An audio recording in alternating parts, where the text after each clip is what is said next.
It's a Friday night and a chance to catch up with your mates. Alcohol is the usual sidekick to any night out, and there are some obvious positives as to why we drink. It's a sociable thing. You unwind a bit more? Makes conversation make less sense, but it makes it easier to talk to people. You're less aware of yourself. Because you relax more, you sort of don't worry about your problems, which can also be a bad thing because you don't get things done. You know, less inhibitions and stuff. You can meet people and be relaxed with them. Yeah, it relaxes us and makes us feel funnier, or at least think we're funnier. In Spain, they have a phrase, they call it la chispa, the spark. You talk more, laugh more, feel more confident, able to make new friends and feel more sexually attractive. It's the point at which your alcoholic consumption is giving you pleasure. We call it being tipsy. Knowing how your body responds to alcohol will help you maintain that tipsy level and not drink yourself over the edge. But is it possible to keep the spark going throughout the night? Well, it kind of depends on you. So I'm here in Birmingham to meet a group of friends to see how much alcohol forms a part of their night. What is a good rule to help you through not getting plastered at the pre-drink stage? What I say is don't play catch up. If you get to pre-drinks late, we had the drama social a few weeks ago, and I got there late and thought, I know what I'll do. I'll drink a pint of rosé in about half an hour. I drink very quickly, so I feel really good, and then I kind of I think I'm drinking to keep at that level, but then all of a sudden it hits you. Yeah. And you're That is the infamous catch-up thing. And you don't feel it, and then all of a sudden you're like, where did the night go? You'll have a few and you'll be like, oh, that's okay, yep, that's pretty cool. And then you'll have I don't know, you'll get a pint or something that you can just sit and drink. And all of a sudden, half hour later, you've only had what feels like, this one drink, but you're slow. On average, how long would you say it takes for your body to absorb alcohol into your bloodstream? As a general rule, they say that it takes 20 minutes for your blood alcohol level to rise after a drink. But that varies from person to person, and it also varies depending on what you've drunk. So if you've drunk something that's got a high alcohol concentration, the chances are your blood alcohol level will rise quicker. If you drunk something that's carbonated, so fizzy stuff, so champagnes and fizzy wines, they will get absorbed quicker. And obviously if you've got food in your stomach, that will slow down the absorption of it, so your level rises slower. What do you think about the idea of eating before you drink?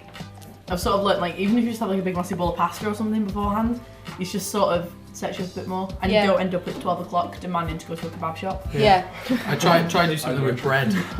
Something with bread is apparently meant to help a lot. Starch, carbs, really heavy stuff, yeah. Does eating before drinking soak up alcohol, or what is it? Why do you encourage us to eat?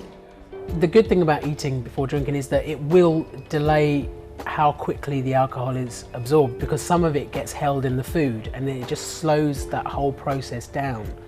So rather than your blood alcohol level shooting up, it will just go up slowly and steadily. And it gives your body a chance to sort of catch up and get rid of it as well at the same time. The other good thing about eating is that it lines your stomach, so it protects your stomach lining. Now, alcohol is an irritant. It irritates the lining of your stomach and strips it away. And that's why if you drink excessively for long periods of time, you can actually give yourself stomach ulcers and bleed from the lining of your stomach. And that's because of the erosive effects that it has. I think it's all sort of very much knowing your own limits and what you can take more than anything else. And I think I know my limit now. I know that if I have more than a certain amount of wine, I will not feel great. I get to this point where I'll know if I have more, bad things will happen. So if I'm offered it then, I'll just say, no, I'm right for the minute. You know, and it's just stuff like that, really. If you've got the ability to stop when you've reached that perfect level of enjoyment, when you're not wankered but you are having the best time, then yeah, that's basically it. That's all you need. So is it actually possible to sustain the feeling of being tipsy? As you carry on drinking, you become less aware of what you're doing.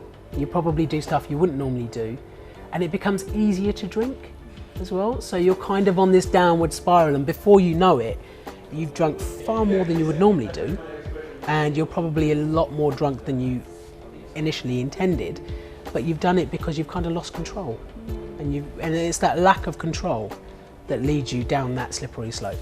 Now, if you can balance your drinking, the amount you're putting into your body with the amount your body is taking out, and keep it in that level and stay on that level, you will maintain that social feeling. So I've heard about this tactical chunder or TC. Can you explain what the hell this is? If you feel you're going to be sick, you know you're going to be sick, you know you're going to feel better after you've been sick, you just go and be sick somewhere, and then you come back and it's fine. Like maybe you carry on drinking. But like I've heard stories of people who like rented a suit and just sort of like, as they've been dancing with someone, just kind of like leant away, open up, like, and then I'm back. We were talking to the students and they mentioned this thing called TCs, these tactical chunders. What's your opinion on that? Tactical chundering is when people sort of make themselves sick. Making yourself vomit is never a good idea. The problem is that if you're drunk and you make yourself sick, you might think you're getting rid of some of the alcohol that's in your stomach and stopping yourself from absorbing it, but it's actually safer not to drink it in the first place. Pace yourself so you don't get to that stage. Being sick whilst you're drunk puts yourself at risk of breathing in some of that vomit, and you'll end up in hospital if that happens.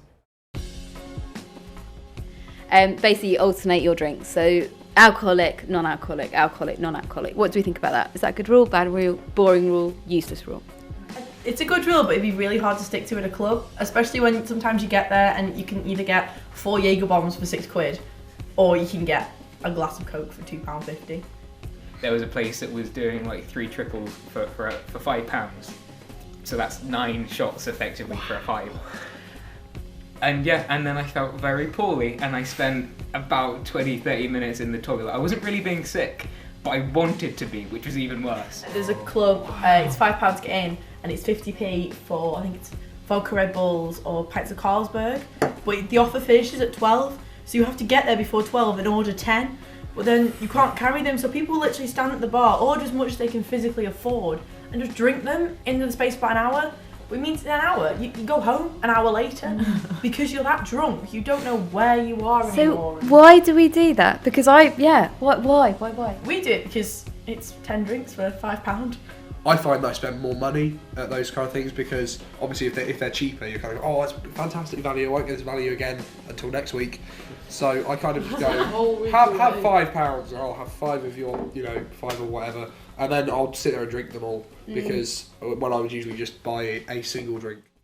My advice would be know your limits and know how to pace yourself. Before you go out, make sure you eat something. When you're drinking, make sure you are pacing yourself. And you want to stay within that happy level.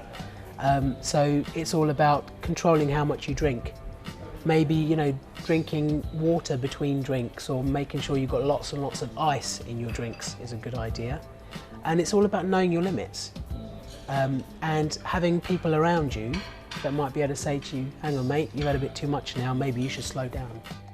It's pretty easy to get to the point of slurred speech and blurred vision and the puke-covered wreck that graces our high street every weekend. But it seems like we're substituting the worst bits at the expense of the best, and that seems like an odd choice to make.